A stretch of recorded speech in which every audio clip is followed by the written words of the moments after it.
Antisipasi fenomena El Nino yang diprediksi akan berdampak pada cuaca di Indonesia. Pemerintah Kabupaten Bolang Mongondo akan menyalurkan benih kepada para petani sebagai langkah antisipasi bila terjadi fuso atau gagal panen sebagai imbas dari fenomena El Nino. Pemberian benih ini utamanya diberikan kepada petani padi dan juga jagung.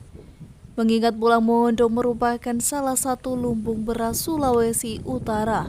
Tetapi sampai hari ini dampak ekstrim di Kabupaten Bolang Mongondo belum terlalu kelihatan karena hari ini juga masih ada curah hujan di beberapa kecamatan yang ada di Kabupaten Bolang Mongondo.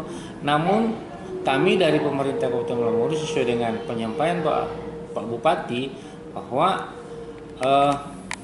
kita perlu ada langkah-langkah mitigasi terkait dengan dampak dari El Nino. Pemerintah Kabupaten Bolang Mongondo telah menyiapkan ketika petani merasakan dampak kerusakan kekeringan dari perubahan iklim El Nino, pemerintah Kabupaten Bolang Mongondo untuk musim tanam ketika dia fuso, untuk musim tanam November Desember itu kami sudah menyiapkan benih yang akan disalurkan ke petani-petani yang ada di Kabupaten Bolang Mongondo, terutama untuk petani jagung dan petani yang existing padi sawah.